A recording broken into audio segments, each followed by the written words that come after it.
Atas petunjuk penyelamat kita dan menurut ajaran ilahi, maka beranilah kita bernyanyi. Bapa kami yang ada di surga, dimuliakanlah namamu. Saudara-saudari terkasih, selamat pagi. Salam jumpa lagi dalam Sabda Siap Saji Jumat 19 November 2021. Mari kita berdoa dalam nama Bapa, Putra, dan Roh Kudus. Amin. Bapa Maha Kudus, Maha Mulia, ajarilah kiranya kami menghadap Engkau dan menyembah namamu, agar dapat menemukan kedamaian dalam segala langkah-langkah kami. Biarlah Engkau menuntun kami sampai pada tujuan akhir hidup kami, demi Kristus Putramu dan pengantara kami, kini dan sepanjang masa. Amin. Tuhan bersamamu dan bersama rohmu. Inilah Injil Yesus Kristus menurut Lukas. Dimuliakanlah Tuhan. Lukas bab 19 ayat 45 sampai 48. Pada waktu itu Yesus tiba di Yerusalem dan masuk ke Bait Allah. Maka mulailah ia mengusir semua pedagang di situ. Ia berkata, "Ada tertulis, rumahku adalah rumah doa. Tetapi kalian telah menjadikannya sarang penyamun." Tiap-tiap hari Yesus mengajar di Bait Allah.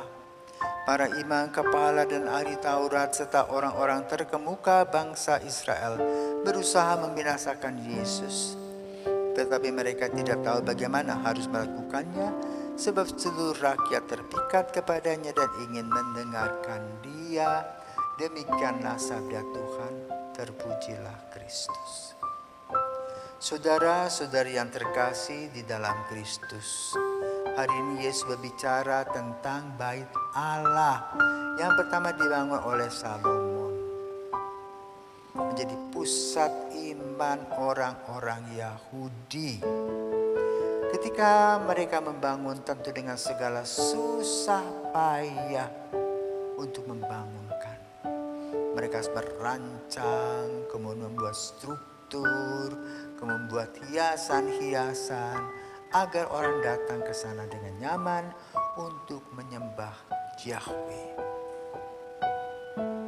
Namun kemudian dalam kehidupan beriman ada perubahan-perubahan, pertumbuhan-pertumbuhan dalam urusan persembahan. Maka sebagian tempat di daerah Bait Allah ada yang sebut nama macam pasar. Di sana sapi dijual, kambing domba dijual, burung merpati dijual, uang-uang penukar dan segala macam tetek banyak yang dilakukan di sana, dan jadilah pasar. Dan pasar itu boleh katakan tidak pernah tutup walaupun ada jam-jam tertentu untuk ibadah. Orang sibuk dengan duit. Orang sibuk dengan segala tetek bengek yang berkaitan dengan kepentingan duniawi. Yesus datang melihat perilaku mereka, bukan datang untuk menyembah Yahweh, tetapi mencari keuntungan dengan menjual Yahweh. Maka dia marah besar, ingin menyadarkan kepada mereka karena sudah diberikan tahapan-tahapan teguran, tapi masih kepala batu dan anggap sepele. Kemarahan Yesus wajar. Kenapa? Menegur orang-orang yang degil, yang keras hati, tidak mau mendengar apapun. Tetapi itu artinya bahwa teguran itu berarti bahwa martabat atau harga diri kita hancur karena pandangan dan pikiran kita yang hanya tertuju kepada hal yang berbau duniawi, bahkan menjual Tuhan untuk kepentingan pribadi. Tentu perilaku ini mesti diubah. Maka Yesus marah. Pada zaman kita tidak lagi menggunakan rumah ibadat. Rumah ibadat ditinggal. Sebagian besar rumah-rumah ibadat yang dibangun sudah ditinggal kosong. Bisa menjadi pub, bisa menjadi tempat-tempat minum. Ada lagi yang lebih buruk lagi. Menyedihkan, tapi inilah zaman. Apa yang harus kita lakukan? Kasihan nenek moyang kita sudah membangun gereja begitu rapi, begitu cantik dengan mengumpulkan uang demi uang, sen demi sen, tapi kita tidak gunakan lagi. Ini menggambarkan bahwa apa? Iman kita semakin tipis dan Tuhan kita tinggalkan. Maka kita berdoa agar orang-orang modern ini kembali kepada Tuhan.